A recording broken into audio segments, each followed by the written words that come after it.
का वक्त हुआ है। नमस्कार, आपके साथ मैं रविंद्र सिंह। सुखदेव सिंह गोगामेडी हत्याकांड में आज शूटर रोहित और उसके सहयोगी उधम को दिल्ली की स्पेशल सेल की टीम जयपुर के सोडाला थाने में लेकर पहुंची है और भारी सुरक्षा के बीच दिल्ली पुलिस दोनों ही आरोपियों को जयपुर लेकर आई है। इसके बाद Jaipur police commissioner Biju George Joseph ने प्रेस कॉन्फ्रेंस की है, जिसमें उन्होंने बताया है कि पुलिस मुख्य आरोपी को गिरफ्तार करने की तैयारी में है और अब रोहित और उधम से पूछताछ के आधार पर आगे की कार्रवाई करेगी। तो सुखदेव सिंह गोगामेडी हत्याकांड से जुड़ी एक बड़ी जानकारी और अपडेट आपको दे रहे हैं। आज शूटर रोहित और उसके सहयोगी उधम को दिल्ली पुलिस की स्पेशल सेल की टीम जयपुर के सोडाला थाने में लेकर पहुंची है। भारी सुरक्षा के बीच बताया जा रहा है कि दिल्ली पुलिस दोनों आरोपियों को जयपुर लेकर आई है और इसके बाद Jaipur police commissioner Biju George Joseph ने प्रेस कॉन्फ्रेंस की, जिसमें उन्होंने बताया कि पुलिस मुख्य आरोपी को गिरफ्तार करने की तैयारी में है और रोहित और उधम से पूछताछ के आधार पर आगे की कार्रवाई करेगी।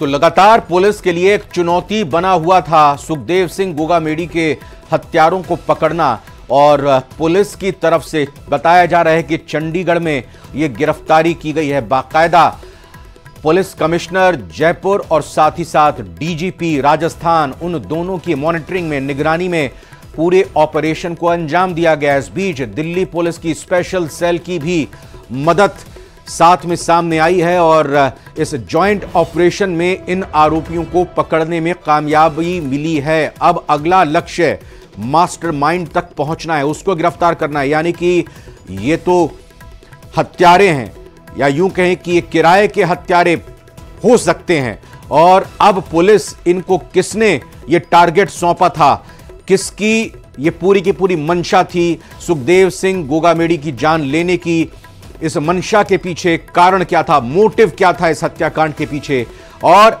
ये हत्या की साजिश रचने वाला मास्टरमाइंड कौन है, ये अब पुलिस के लिए एक बड़ी जानकारी है। तो पहला शूटर रोहित, मकराना के जसूरी गांव का रहने वाला रोहित के पिता गिरधारी सिंह पहले आर्मी में थे, फौज में थे। रोहित के पिता गिरधारी सिंह 30 साल पहले जयपुर में परिवार शिफ्ट हो चुका था। नागौर के, जैसे हमने जैसे बताया, मकराना का ये परिवार रहने वाला। नाबालिग से दुष्कर्म के मामले में भी रोहित इससे पहले जेल जा चुका है, यानी आपराधिक रिकॉर्ड इसका रहा है।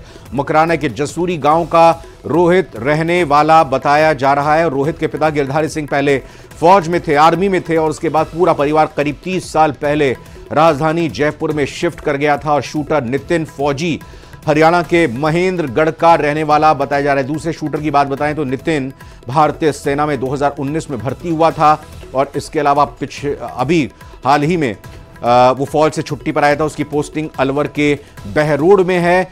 शूटर नितिन हरियाणा के महेंद्रगढ़ का रहने वाला बताया जा रहा है और साथ ही साथ ये भी जानकारी निकलकर सामने आई है कि वो फौज में है और छुट्टी पर वो लौट कर आया था। एक मामले में, किडनैप के मामले में उसका नाम सामने आया था, तो उसे लगा कि उसकी नौकरी अब नहीं रहेगी और इसीलिए वो अपराध की दुनिया में कदम रखता है।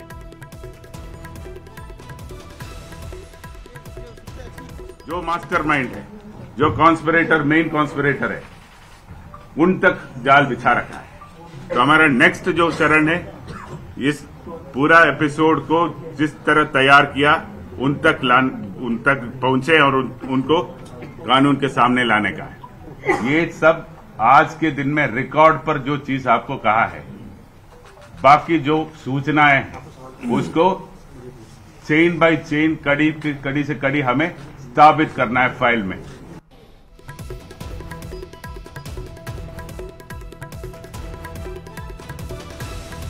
तो पुलिस के अधिकारी ये जानकारी देते हुए कि चेन दर चेन यानी कड़ी दर कड़ी डिकोड करनी है, पता लगाना है कि किस तरह से ये साजिश रची गई, कहां ये साजिश रची गई, क्या इस साजिश के तार देश के बाहर से भी जुड़े हुए हैं, जैसा दावा किया जा रहा है, जैसा शक जताया जा रहा है कि किसी बड़े गिरोह का नाम इसमें शामिल हो सकता है। तो उसी लिहाज से पुलिस अब इन पकड़े गए आरोपियों और इन आरोपियों के मददगार से पूछताछ करेगी। पूछताछ करने के जरिए ये पता लगाने की कोशिश की जाएगी कि आखिर इनका मास्टरमाइंड कौन है।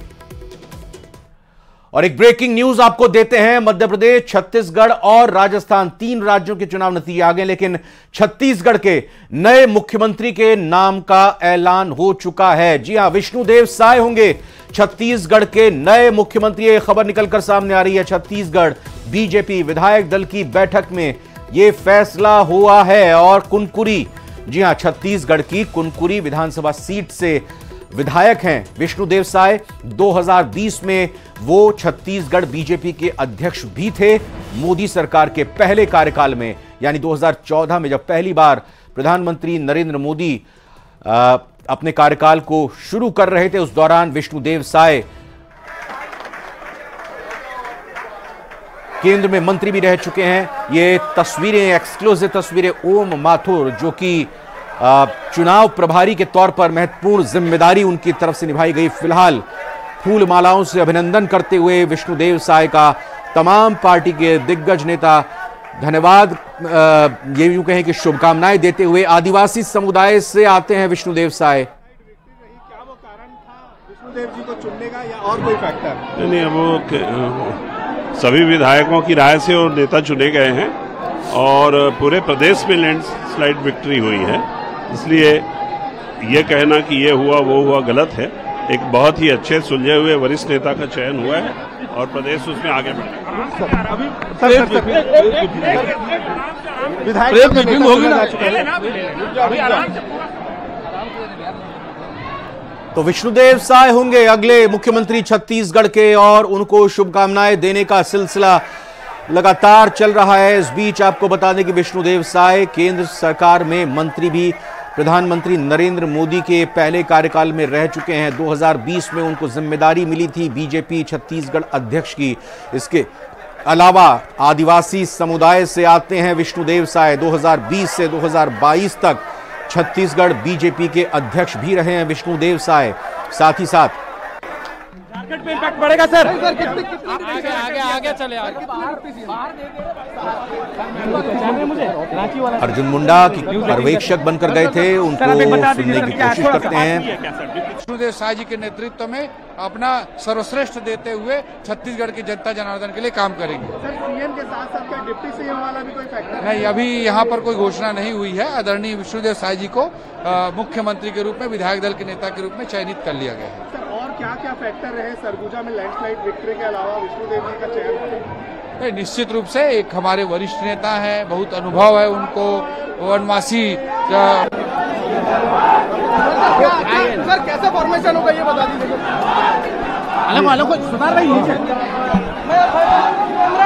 पार्टी के लिए, पूरे छत्तीसगढ़ के लोगों के लिए ये बड़ी खुशी का विषय है। आदरणीय विष्णुदेव साय जी को छत्तीसगढ़ का नेतृत्व दिया गया।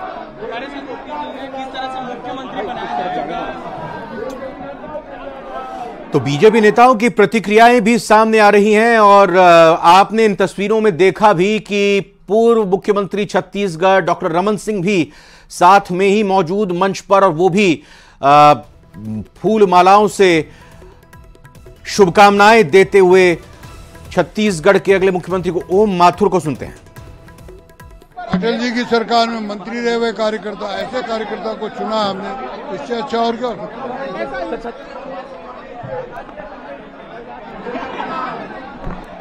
तो ओम माथुर की तरफ से कहा गया कि ऐसे नेता को चुना गया जो तजुर्बेकार है, जो केंद्र सरकार में मंत्री रह चुके हैं। इससे बेहतर और क्या कुछ हो सकता है।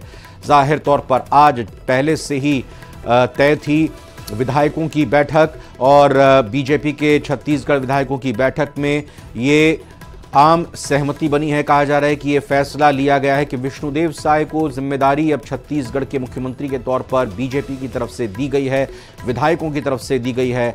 अब विधायक दल की बैठक में ये फैसला हुआ है, ये बात निकलकर सामने आ रही है और विष्णुदेव साय अब कुल मिलाकर छत्तीसगढ़ के अगले मुख्यमंत्री होंगे। तो भूपेश बघेल, जो कि कांग्रेस के मुख्यमंत्री के तौर पर जिम्मेदारी निभा रहे थे, जो कि चुनाव हार गए, कांग्रेस पार्टी चुनाव हार गई, अब विष्णुदेव साय मुख्यमंत्री के तौर पर अपनी नई पारी शुरू करेंगे।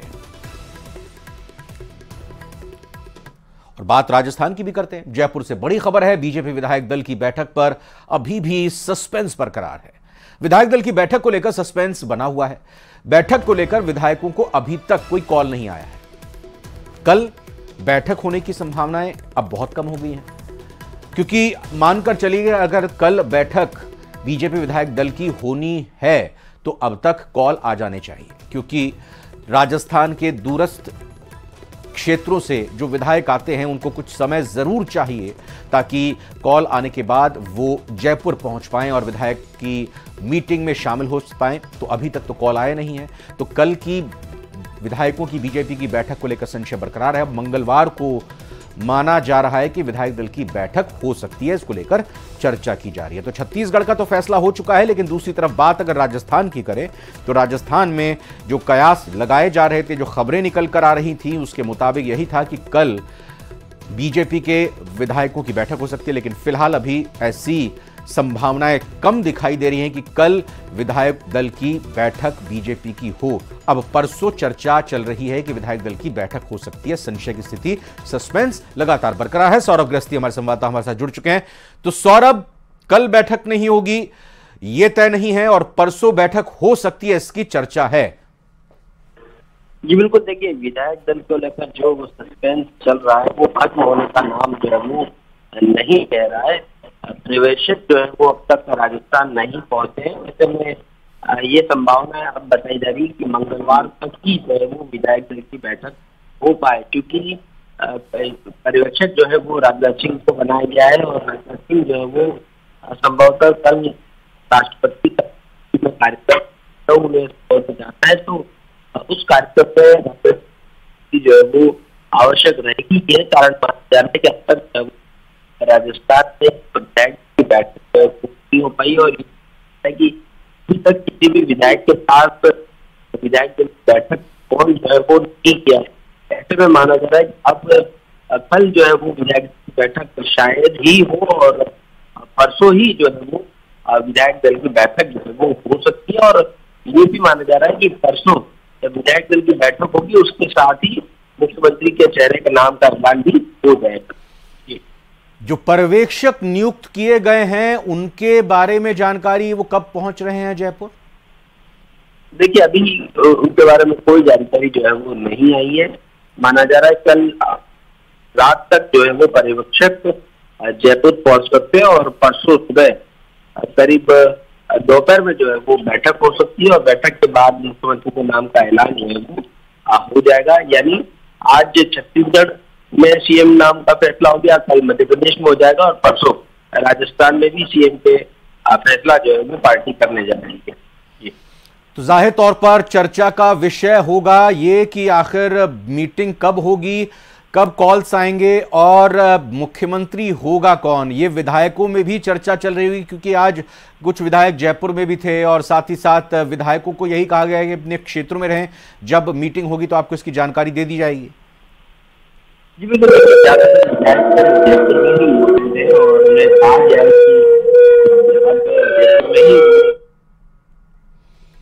बिल्कुल सौरभ, नजर बनाए रखें इस खबर पर, अपडेट आपसे आगे लेते रहेंगे। फिलहाल बहुत बहुत शुक्रिया तो सौरभ गृहस्थी ये जानकारी देते हुए कि विधायक दल की बैठक राजस्थान बीजेपी की परसों हो सकती है, इस बात की चर्चा चल रही है, क्योंकि चर्चा तो कल भी होने की थी, यानी सोमवार को भी बैठक होने की चर्चा थी। लेकिन अब ये माना जा रहा है कि कल चूंकि मध्य प्रदेश में भी विधायक दल की बैठक होनी है, तो हो सकता है कि कल मध्य प्रदेश में मुख्यमंत्री के नाम का ऐलान होने के बाद जिस तरीके से आज छत्तीसगढ़ में मुख्यमंत्री के नाम का ऐलान हुआ है, उसी तरीके से परसों यानी मंगलवार के दिन राजस्थान के लिए मंगल खबर बतौर मुख्यमंत्री बीजेपी की तरफ से निकलकर सामने आएगी। कल परसों यानी मंगलवार को बैठक होगी, इसकी चर्चा है और बैठक में ही यानी जो विधायक दल की बैठक होगी, पर्यवेक्षक उसमें मौजूद रहेंगे। उसी बैठक के बाद ही यह नाम सामने आ सकता है कि राजस्थान का मुख्यमंत्री अगला कौन होगा।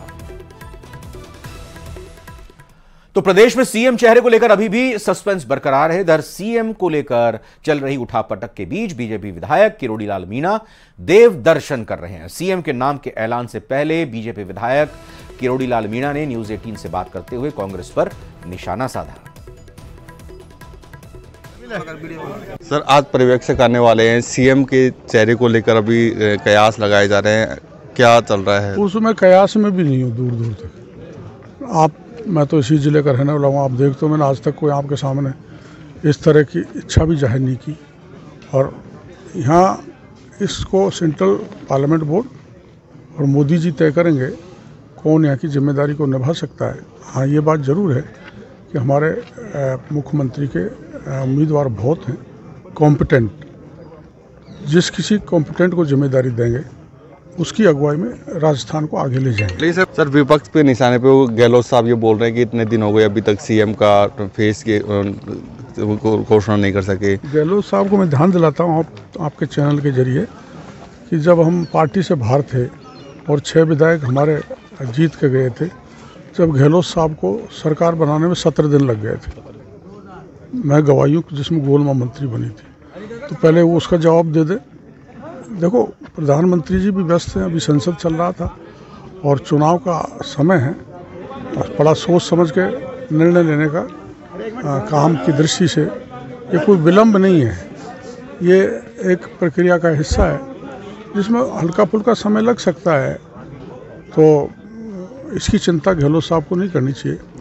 वो चिंता इस बात की करें कि आप रिपीट कह रहे थे, तो आपको राजस्थान की जनता ने इतनी बड़ी डिफीट क्यों दी है, इस पर चिंतन मनन करें तो ठीक रहेगा। सर आप नड्डा जी से मिल गए, कई बड़े नेताओं से मिले, क्या उन्होंने पूछा कि आपकी इच्छा क्या है, या आपसे पूछा कि कौन किसको बनाए सीएम? आपसे कोई बात की उन्होंने? कई बार मैं मेरी इच्छाएं मेरी धर्मपत्नी को भी, गोलमा को भी नहीं बताता हूँ, मन में ही रखता हूँ।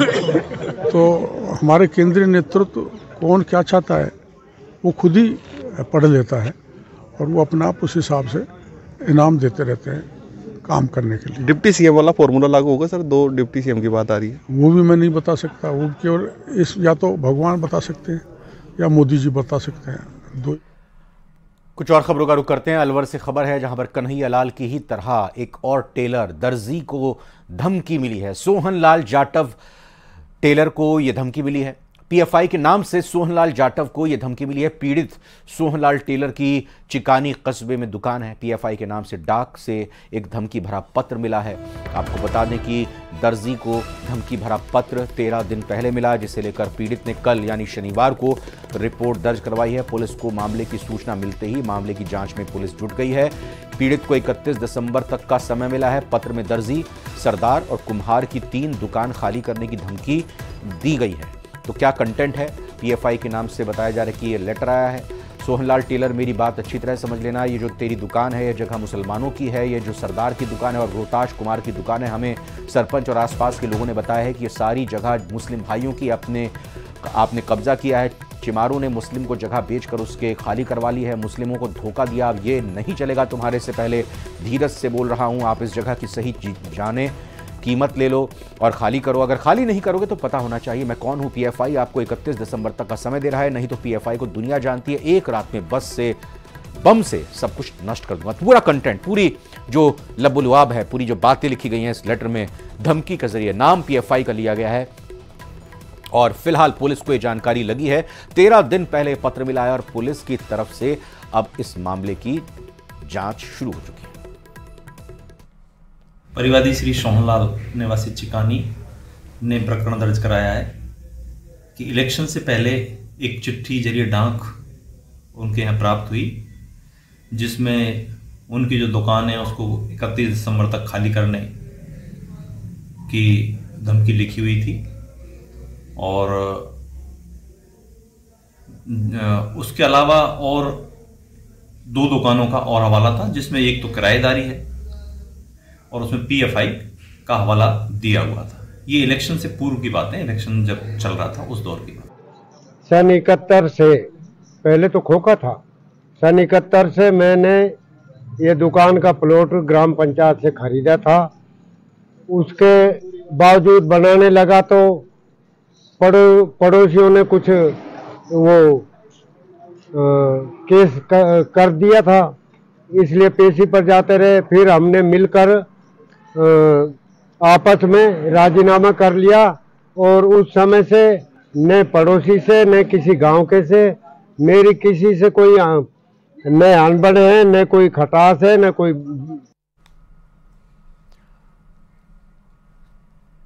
कांग्रेस टिकट पर अनूपगढ़ से निर्वाचित विधायक शिमला नायक ने आज पीसीसी चीफ से मुलाकात की। इस दौरान पीसीसी चीफ गोविंद डोटासरा ने उन्हें जीत की बधाई दी। पीसीसी चीफ से मुलाकात के बाद शिमला नायक ने आगामी समय में अनूपगढ़ के लोगों के लिए किए जाने वाले कामों के बारे में बताया। विधायक ने क्या कुछ कहा, देखिए।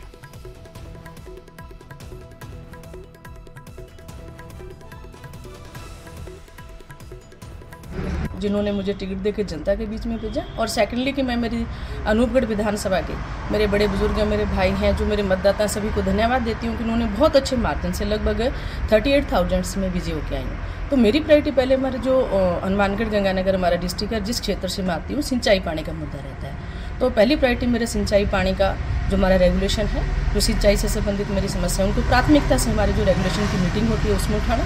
सेकेंडली सर, नया डिस्ट्रिक्ट बना है, नगर पालिका जहाँ से मैं रहती हूँ उसकी मेरी प्रायोरिटी रहेगी। फिर जो स्कूल है हमारे गवर्नमेंट है, जो मेरा व्यक्तिगत व्यू है कि उन स्कूलों का विजिट करके जो बच्चे हैं उनके लिए जो हमारे लैट बाथ या टॉयलेट बने होते हैं उनका निरीक्षण, और हेल्थ के संबंध में। कोटा के सोगारी इलाके से खबर है, जहां पर 44 साल के एक युवक ने फांसी लगाकर आत्महत्या कर ली। खबर की सूचना मिलने पर पुलिस मौके पर पहुंची और युवक के शव का पोस्टमार्टम कराया गया।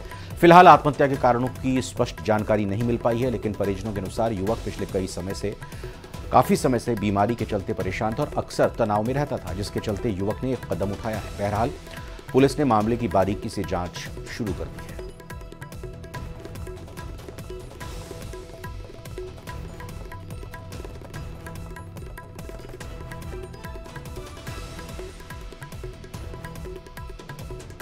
छोटा सोगरिया का नई बस्ती का दीपक उर्फ गप्पी, उसके पिताजी का नाम है राम जनक सिंह जी, जाति राजपूत, उम्र करीब 44 साल, निवासी नई बस्ती सोगरिया ने कल फांसी का फंदा लगाकर आत्महत्या कर ली घर पे। प्रदेश में बढ़ते साइबर क्राइम की वारदातों से निपटने के लिए कोटा में साइबर क्राइम थाना तो खोल दिया गया, लेकिन स्टाफ एक्सपर्ट की कमी के चलते वारदातों का पर्दाफाश नहीं हो पा रहा है। कोटा में अब तक 80 से ज्यादा साइबर क्राइम के केस दर्ज किए गए हैं, लेकिन 7 वारदातों का ही पुलिस खुलासा कर पाई है। साइबर थाने में अभी सिर्फ 5 कांस्टेबल, 2 हेड कांस्टेबल ही तैनात किए गए हैं। इंस्पेक्टर, सब इंस्पेक्टर, प्रोग्रामर और सूचना सहायक की अब तक तैनाती नहीं की गई है।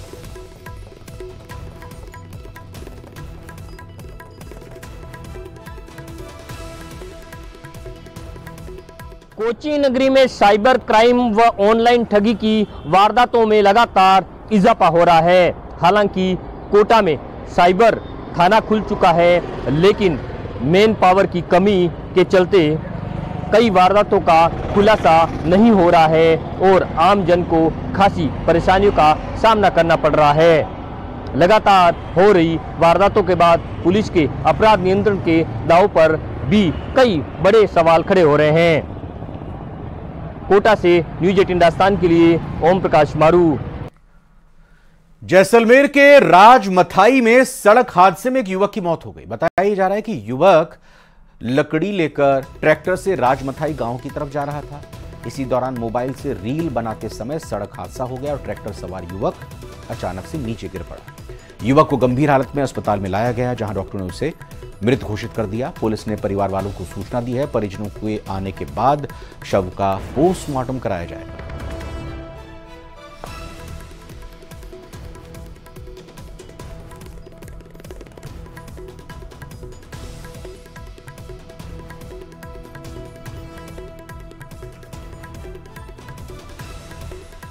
नए साल के जश्न की तैयारियां शुरू हो चुकी हैं। लोग परिवार और दोस्तों के साथ अलग अलग डेस्टिनेशंस पर जाने की प्लानिंग कर रहे हैं। लोगों की इस प्लानिंग की जानकारी एयरलाइंस कंपनियों को भी है, लिहाजा मौके का फायदा उठाते हुए एयरलाइंस कंपनियों ने टिकटों के दामों में 3 गुना तक बढ़ोतरी कर दी है। जयपुर से गोवा, मुंबई, जोधपुर, जैसलमेर, उदयपुर, चंडीगढ़ और पुणे के टिकट 3 गुना ऊंचे दामों पर मिल रहे हैं। आपको बता दें कि जयपुर से मुंबई के लिए रोजाना 12 फ्लाइट्स जाती हैं और किराया बढ़ने के बावजूद सभी फ्लाइट्स में बुकिंग फुल है।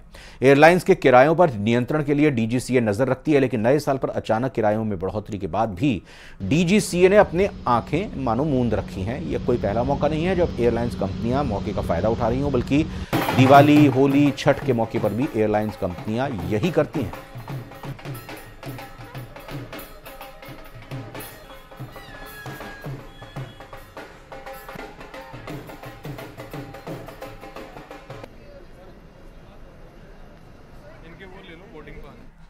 और सर्दी बढ़ने के साथ ही बाजारों में मौसमी फल और सब्जियां भी दिखाई देने लगी हैं। हर कोई शरीर को स्वस्थ बनाने के लिए फलों का सेवन करते हैं, लेकिन भीलवाड़ा में इन दिनों सेहत के लिए एक फल लोगों के बीच काफी पसंदीदा उपाय साबित हो रहा है। जिले में हिमाचल प्रदेश से रामफल आ रहा है, जो न केवल स्वाद में लाजवाब है बल्कि सेहत के लिए भी फायदेमंद है। इस फल को खाने से जहां मोटापा कम बताया जाता है कि होता है, और साथ ही रोग प्रतिरोधक क्षमता भी कहा जा रहा है कि इससे बढ़ती है।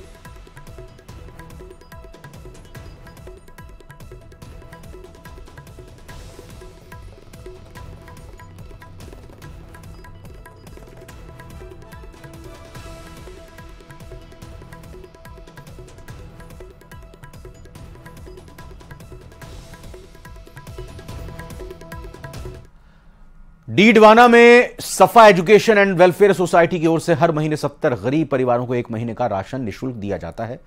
इस संस्थान के द्वारा लगातार पिछले 13 सालों से गरीब परिवारों को निःशुल्क राशन वितरित किया जा रहा है। वहीं राशन के साथ दूर दराज से आने वाले आसपास के क्षेत्र के गरीब परिवारों को आने जाने का किराया भी दिया जाता है।